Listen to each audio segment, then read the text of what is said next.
Hello guys, welcome back to our channel. আজ দীঘাতে day 2। আজ আমরা এখন যাব মোহনা। সেখানে আমরা দেখব সানরাইজ। এখন বাজে 4:30, আর 5টার মধ্যে অটো চলে আসার কথা। আমরা এখানে একটা কন্ট্যাক্ট করেছি। তো এখান থেকে আমরা 3টে জায়গায় যাব। ফার্স্টে মোহনা, তারপরে যাব শঙ্করপুর, এবং মাঝখানে একটা কালী মন্দির বলেছেন উনি। তো দেখা যাক কেমন কি ট্রিপ হয়, এবং যদি সানরাইজ আমরা দেখতে পাই তাহলে তোমাদের সাথেও শেয়ার করব। চলো তাহলে দেখা হচ্ছে।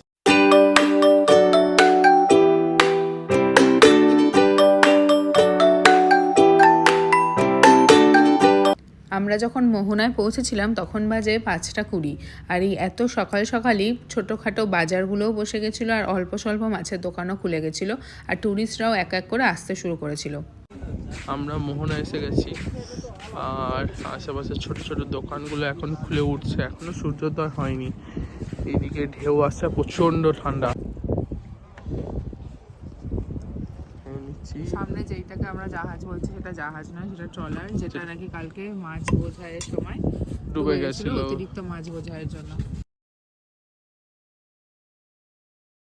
এই জায়গাটা থেকে নাকি সবচেয়ে সুন্দর সানরাইজ দেখা যায়। এখানে আমরা সকলে মিলে একটু ছবি তুলে নিলাম। বলেছিলাম যে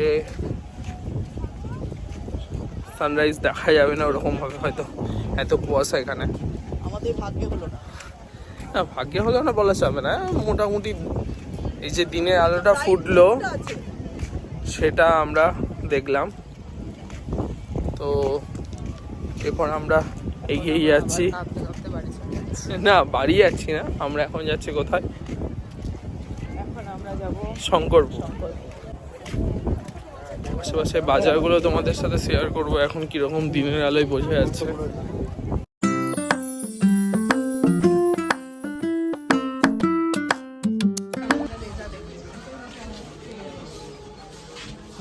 মাছ নেমে গেছে, কাঁকড়া দেখুন।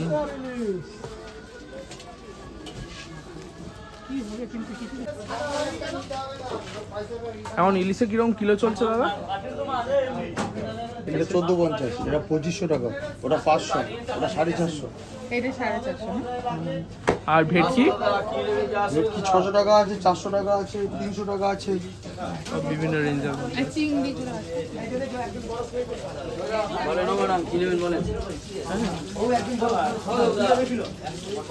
চিংড়ি, এগুলোও তো চিংড়ি না?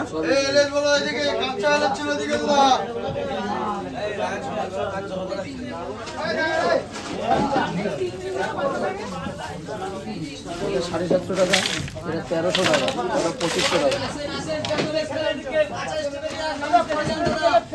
কমপ্লেন না বলে আরেকটা দেখে নিয়ে নিছে। আসো আসো আসো আসো আসো, বলছি কি লাগবে বলুন, একদম টাটকা ইলিশ এসছে, কি লাগবে বলুন। কাঁকড়াটা কত? কাঁকড়াটা এটা আছে 300 টাকা কি, আর ওটা? ওটা 650 টাকা কি। রানী কাঁকড়া হবে কিলো 2 হবে। শঙ্কর মাছও দেখা যাচ্ছে। এরপর আমরা মোহনা থেকে বেরিয়ে শঙ্করপুরের উদ্দেশ্যে রওনা দিয়েছিলাম। এখান থেকে সময় লাগলো শঙ্করপুর যেতে 8 ঘন্টা মতন।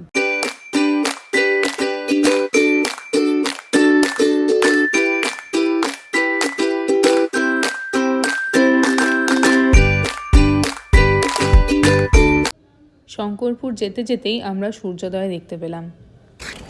আমরা এখন চলে এসেছি শঙ্করপুরে, আর এখানে সমুদ্রটা আরও বেশি সুন্দর, আর সকালবেলা বলে অনেক বেশি ফাঁকা ফাঁকা।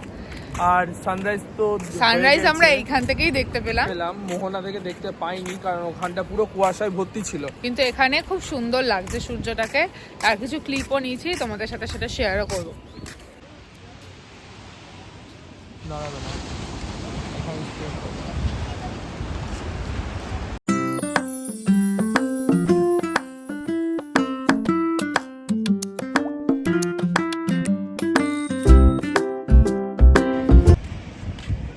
এখানেও কিন্তু এরকম বাচ্চাদের রাইডস করার অনেক জায়গা রয়েছে, আর খুব সুন্দর সাজানো রয়েছে চারপাশটা। উপরে নামবো, আর সূর্যের আলোটা ওখানে পড়েছে, এত সুন্দর লাগছে ওখানকার জলটা।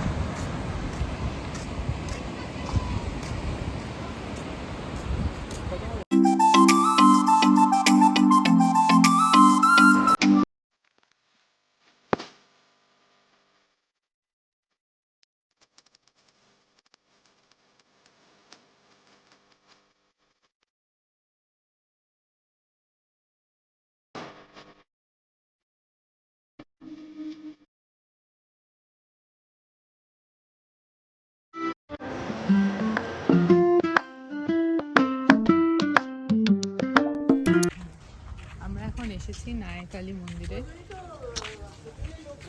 পুজো দেওয়া যাবে?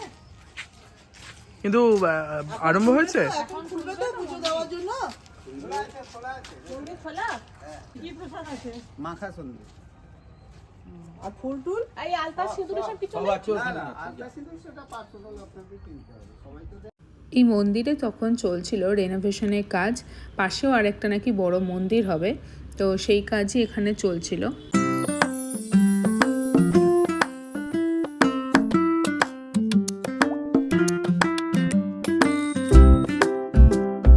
উঁচু জায়গার উপরে বেলগাছের নিচে মাকে পাওয়া যায়। মার আকৃতি হচ্ছে নৌকোর মতো, এখন কিছু দেখা যায় না, সিঁদুরে ভর্তি হ্যাঁ। আকৃতি নৌকোর মতো। মধ্যখানে মা কালী বসে আছেন, গলায় মুন্ডওয়ালা, হাতে মাস্তুল ধরে যেন নৌকো চালাচ্ছেন। আচ্ছা নৌকালী, আমরা চলতি ভাষায় কিন্তু নাইকালী বলছি।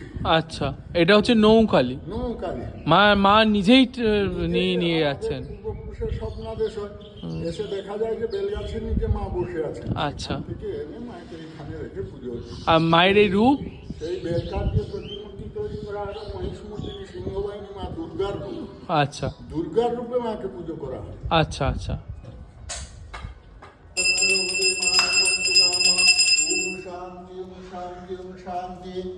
সকাল সকাল সুন্দরভাবে পুজো দিয়ে আমরা বেরিয়ে পড়েছিলাম হোটেলের উদ্দেশ্যে, আর যাওয়ার পথে দাঁড়িয়েছিলাম দীঘার জগন্নাথ এখান থেকে মন্দিরে। আমাদের একটু মন্দিরটা দেখায় কাছ থেকে দেখুন।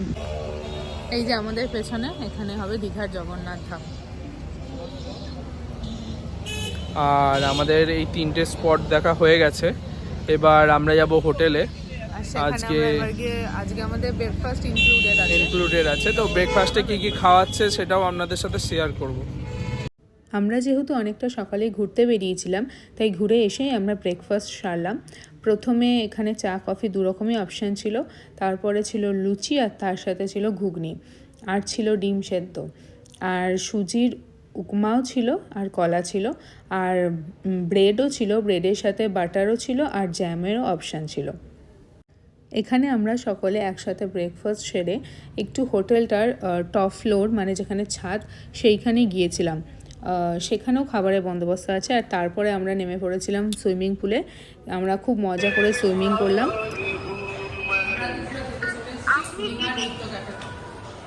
লাঞ্চ করবো আমরা এখানে।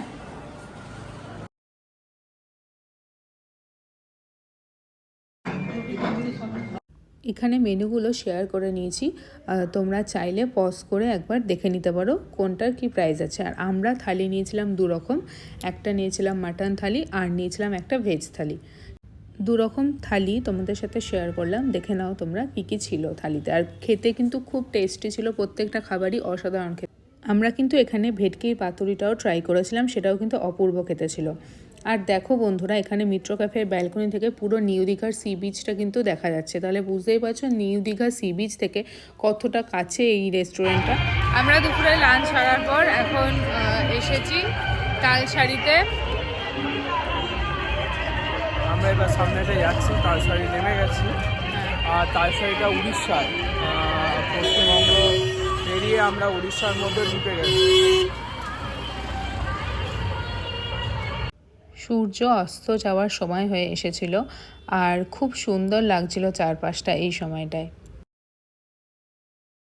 এরপর তালসারি থেকে আমরা চলে গিয়েছিলাম উদয়পুর সি বিচে। এইখানেও বিচটা বেশ সুন্দর, আর অনেক রকম রাইড করার জিনিসপত্র রয়েছে দেখলাম। ওয়াটার রাইডও তোমরা এখানে এসে করতে পারবে, আর এখানেও মাছ টাছ বেশ ভালো বিক্রি হচ্ছে, তোমরা ট্রাই করতে পারো এখানে। তো আমরা এখন নিউ দীঘার এই সি বিচের পাশে যে দোকানগুলো বসে সেগুলো ঘুরতে এসেছি, গিফট পারপাসে অনেক কিছু জিনিস কেনার জন্য। তো ঘুরতে ঘুরতে তোমাদের একটু মার্কেটটা দেখাই। এটা বিশাল বড় মার্কেট। আমরা ভাবতাম ফার্স্টে ওল্ড দীঘার মার্কেট, আমার এই মার্কেটটা কোনো দিন আসা হয়নি, সো আমার কোনো আইডিয়া ছিল না। তো আমাদের দুদিনের দীঘা ঘোরা শেষ। তো আজকের মতো ভিডিওটা এখানেই স্টপ করছি। আমাদের দুটো ভিডিও কেমন লাগলো তোমরা নিশ্চয়ই আমাদের জানাও, আর ভিডিওটা ভালো লেগে থাকলে প্লিজ লাইক শেয়ার সাবস্ক্রাইব করো, কমেন্ট করতে ভুলো না যে ভিডিও কোন পার্টটা ভালো লেগেছে। দেখা হচ্ছে আবার নেক্সট ভিডিও। ততক্ষণের জন্য টাটা।